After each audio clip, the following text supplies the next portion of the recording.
Axé Muntu. Axé Muntu é uma expressão que a Lélia inventou. O axé do Iorubá quer dizer poder, energia.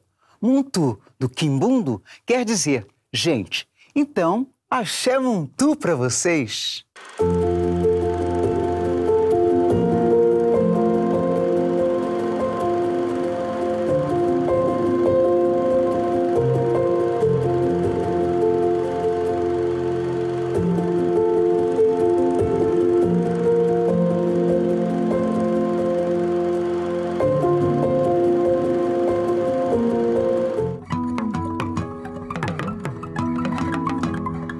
A única saída que eu encontrei para superar estes problemas foi ser a primeira aluna da sala.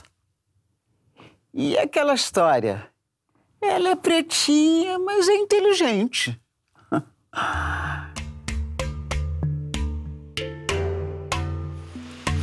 Bom dia, minha irmãzinha. Tudo bem? Ela era uma pessoa que era antropóloga, filósofa, socióloga. Você está entendendo? Ela tinha uma capacidade.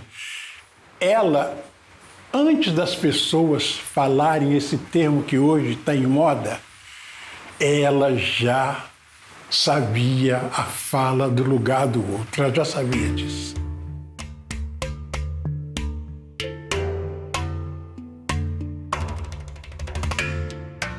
A Lélia, ela era exatamente em casa, na intimidade do lar, ela comportava exatamente como ela se comportava numa conferência, sabe? Ela era aquele tipo que a gente estava conversando em casa e ela dizia assim de repente: mas essa negadinha não está entendendo o que está acontecendo. E ela chegava numa conferência internacional, numa conferência importante no Brasil e dizia a mesma coisa. Porque a negadinha no Brasil falava a mesma coisa. Desde 74 para 75 que eu venho fotografando o movimento negro. Eu encontrei com Lélia e falei com Lélia: olha, está acontecendo isso. Você precisa de ir lá. É a alegria da gente estar podendo estar trazendo esse papo aqui e da gente poder falar das coisas da gente, né? Dizer da nossa história, das nossas lutas, das nossas conquistas e das nossas derrotas também. Aí no sábado seguinte ela foi, né? E desse dia que ela foi, ela também engrenou. Ela foi uma liderança do movimento negro, é inegável, uma pessoa que estava organizada na base. As experiências dela de militância foi no IPCN, Instituto de Pesquisa das Culturas Negras, lá na sua origem, uma organização importante do movimento negro. E a sua atuação foi muito contundente na formação em 1978, do MNU-CDR, Movimento Negro Unificado contra a Discriminação Racial, que hoje deu origem ao MNU. O MNU-CDR ele foi fundado em São Paulo, nas escadarias do Teatro Municipal, e foi um evento muito simbólico e muito potente, porque era a ditadura militar, estava proibida qualquer manifestação política pública. Então, corajosamente, Lélia Gonzalez e outros militantes, o Abdias Nascimento também estava lá, fundaram num ato público, né? O MNU ele representa um momento importante, mas que já vinha sendo amadurecido desde o início da década de 70 com uma série de organizações negras que surgem no Sul, em São Paulo. É um momento em que pessoas negras em vários lugares do Brasil vão se organizando, vão fundando suas próprias organizações. Essa era Lélia de Almeida Gonzalez. Para quem negro, tem que ter nome e sobrenome. Senão, os brancos arranjam um apelido ao gosto deles. Falar da trajetória educacional, dos estudos da Lélia é uma particularidade, né? Um dado muito singular da trajetória dela. A Lélia, contrariando as estatísticas brasileiras, ela conseguiu ter uma formação universitária. O irmão dela foi o Jaime de Almeida, que foi um dos maiores craques do Flamengo. A Lélia veio de Minas com a família, porque o Jaime de Almeida veio jogar no Flamengo, saiu do Atlético Mineiro e veio para o Rio de Janeiro. O que as pessoas sempre falam, ela era muito carioca. Apesar de não ser carioca, ela tem muito essa marca da carioquice. A mãe dela era indígena, né? A mãe dela pôde apoiar os estudos dela a partir da intervenção de uma família para a qual a mãe dela trabalhava. Então, graças a isso, a Lélia estudou mais do que a média da população brasileira. Ela estudou aqui onde a gente está, a UERJ, que na época chamava Universidade do Estado da Guanabara, e fez 2 licenciaturas, uma em Filosofia e a outra em História e Geografia. História e Geografia, na época, era um curso só.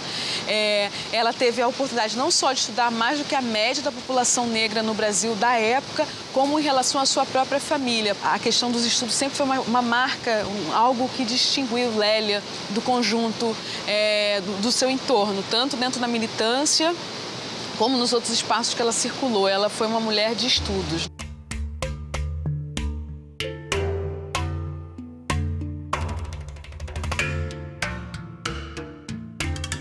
Por que que ela conseguiu avançar tanto?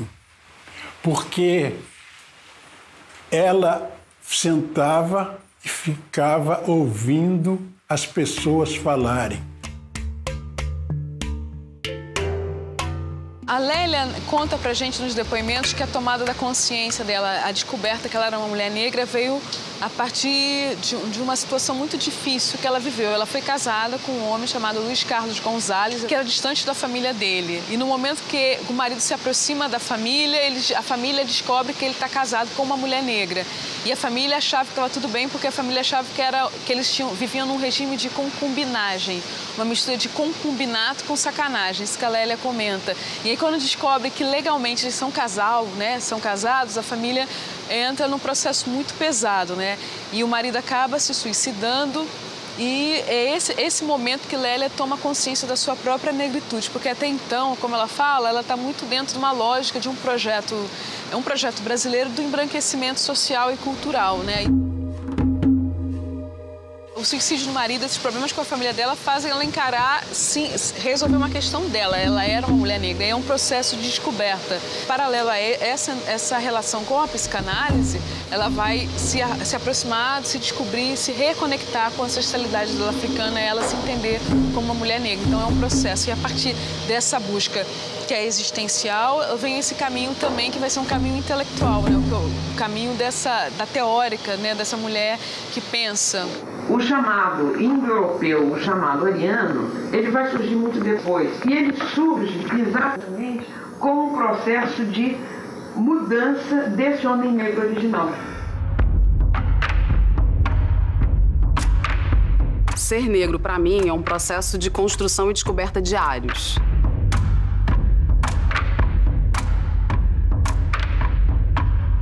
Ser negro, para mim, é maravilhoso, né? Adoro a cor da minha pele, adoro os meus traços. Eu sei que eu nasci negra, mas eu só me descobri negra depois de um certo tempo. Adoro a minha história, né? Todo o meu passado, todo o passado dentro dessa negritude linda. Como toda menina do subúrbio, nos anos 80 e 90, eu queria ser paquita. Pra ser verdadeiro, é bem difícil. Eu cheguei a externar isso pra minha mãe uma vez e ela, pra mim, foi muito clara. Não, você não pode porque o seu cabelo é duro. Onde você vai, você vê que você, dependendo, né, de onde você esteja, você é pouco em meio de muitos.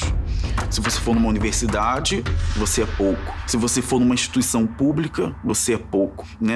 Em alto escalão, você quase não existe. Foi através dessa informação que chegou assim de uma maneira um tanto quanto dura, é que eu descobri que eu era negra. E que para algumas coisas numa sociedade branca como é a nossa, existiam limitações. Mas eu não abaixo a cabeça. Eu percebi que, na verdade, não era uma coisa limitadora. Então eu valorizo esse meu passado. Ser negro é força e é potência. Mas eu continuo lutando, porque não vai parar na minha geração. Essa fase da minha vida, eu fiquei profundamente espiritualista. Era uma forma de rejeitar meu próprio corpo. E essa questão do branqueamento bateu muito forte em mim. E eu sei que bate muito forte em alguns negros.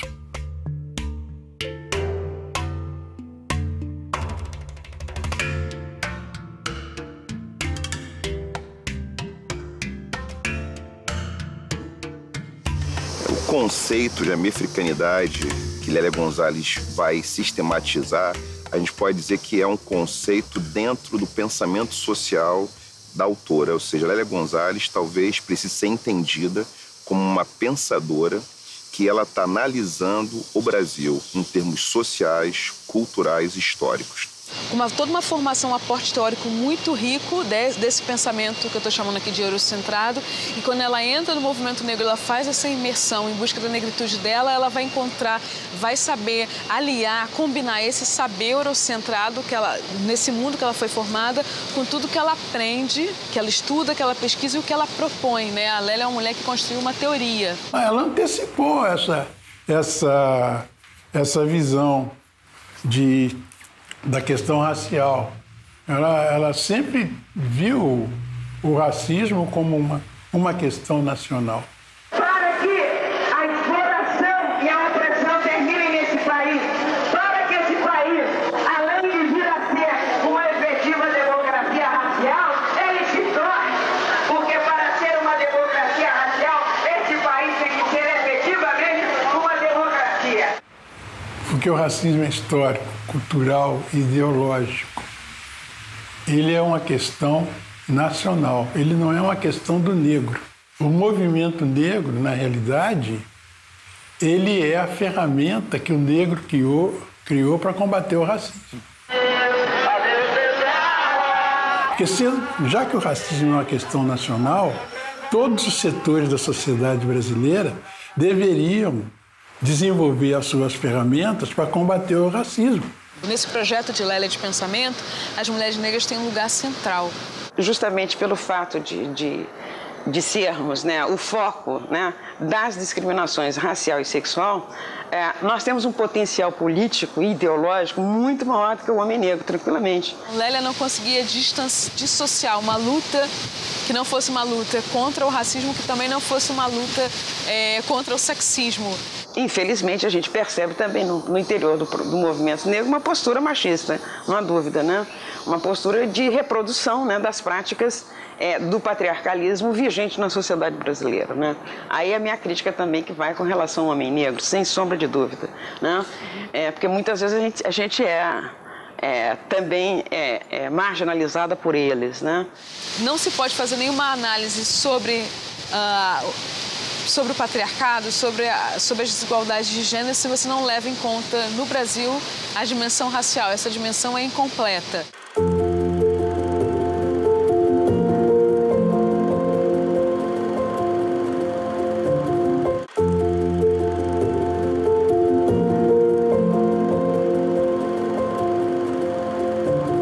Na medida em que nós, negros, estamos na lata de lixo da sociedade brasileira, caberia uma indagação da psicanálise. Por que o negro é isso que a lógica da dominação tenta domesticar? E o risco que assumimos aqui é o do ato de falar com todas as implicações. Nós temos sido falados infantilizados. Infante, gente, significa aquele que não tem fala própria. É a criança falada pelos adultos. Exatamente porque temos sido falados infantilizados, que neste trabalho assumimos nossa própria fala. Ou seja, o lixo vai falar e numa boa. A trajetória da Lélia é importante não só pela inserção dela no movimento negro, na retomada, na rearticulação do movimento negro na década de 70, para o movimento feminista também, que nessa retomada da década de 70, dos chamados novos movimentos sociais no período. A denegação é uma categoria do pensamento freudiano em que você nega que alguma coisa faça parte de você, né? Então, nas sociedades da chamada América Latina, esse racismo está muito presente e, fundamentalmente, nos meios de comunicação. Ela também está circulando num campo de uma intelectualidade dos anos 70. Essa intelectualidade carioca tem um ponto muito importante, um lugar de referência que foi a Escola de Artes Visuais do Parque Lage, fundada pelo Rubem Gershman em 75. Nesse projeto de uma escola de artes visuais com uma visão mais complexa, ela é convidada para dar o primeiro curso de cultura negra. Se a gente for falar em termos de inconsciente cultural brasileiro, esse inconsciente cultural é negro, né? E os brancos se apropriam disso. É engraçado. Como eles gozam a gente quando a gente diz que é Flamengo. Chamam a gente de ignorante, dizendo que a gente fala errado.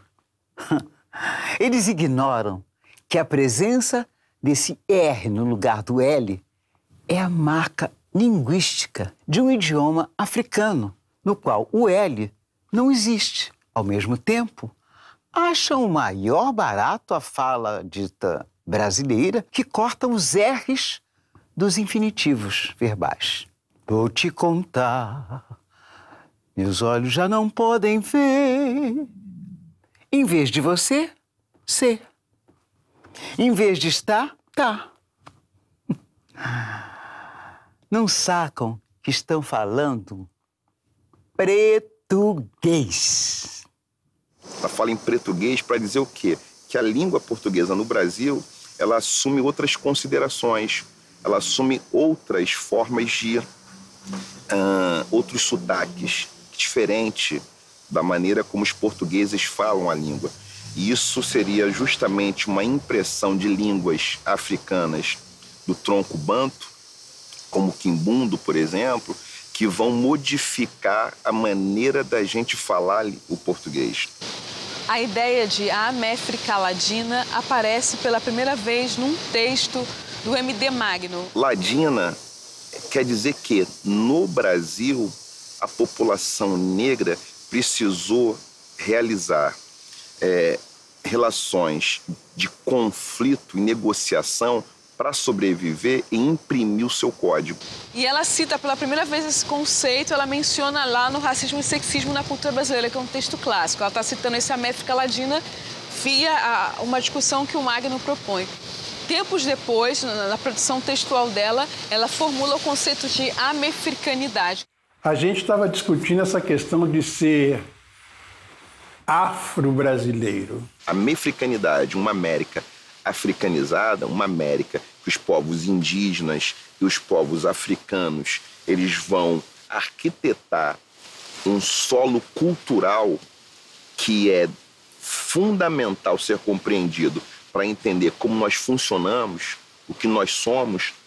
Então, o fazer político precisa levar isso em consideração. Ela está propondo uma ideia de que, olha, a gente já não recupera mais a África, a gente já não pode mais voltar para a África, mas a gente carrega a África conosco. Eu não sou afro, eu sou brasileiro. Eu tenho descendência de africanos. Então, aquilo que nos define ou nos identifica enquanto povo brasileiro é indissociável da produção cultural negra. Essa cultura africana que veio para o Brasil, ela foi desconstruída e reconstruída com os elementos da diáspora. A partir da chegada dos africanos no Brasil na condição de escravizados, mas que esses mesmos africanos que aqui chegaram tiveram um papel fundamental de civilizar um continente. Só que, ao mesmo tempo, em paralelo, existe um projeto no Brasil de embranquecimento. E esse projeto de embranquecimento cria uma tensão. Porque as pessoas acham que a questão do racismo é uma questão do negro, como se fosse o negro que tivesse inventado o racismo. Então agora vocês vê se vocês acabam com isso aí, que é problema de vocês. E não tem nada a ver com a gente, né? Eu sou negro porque um branco disse, quando chegou na África, que eu sou negro.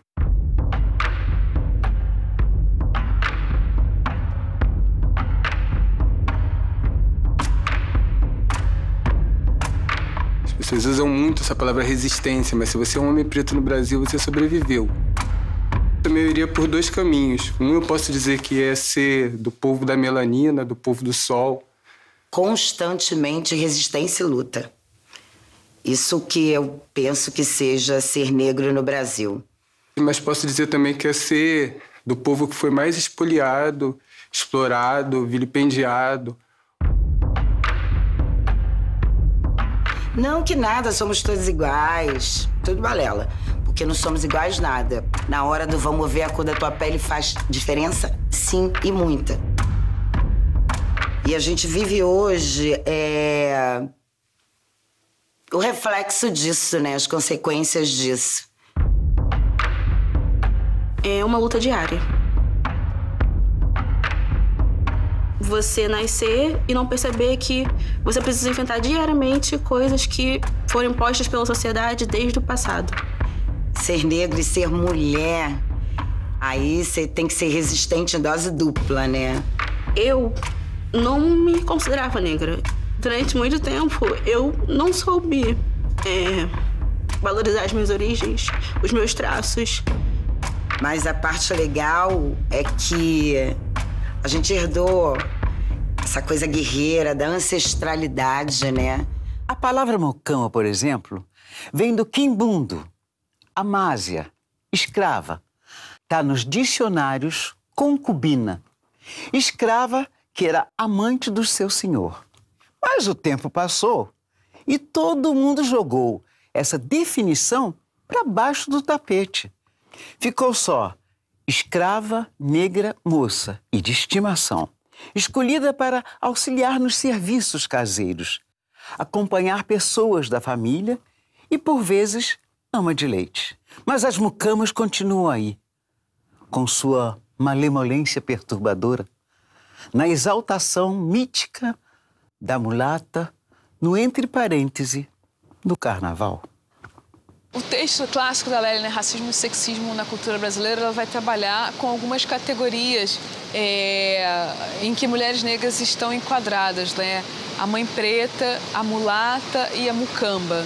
E aí, a partir, fazendo um trabalho mesmo arqueológico de cavar lá no passado, de onde é que vem determinadas percepções a respeito das mulheres negras, ela chega nessas figuras que já estão lá no nosso inconsciente colonial, né? E ela vai explorar na figura da escrava e da mucama algumas ambiguidades sobre a exploração sexual da mulher negra, né? E a imagem que ela trabalha com isso é a imagem do carnaval, né? Das mulatas, do carnaval. Eu acho que a potência do pensamento de Lélia Gonzalez é convocar a sociedade brasileira para o divã.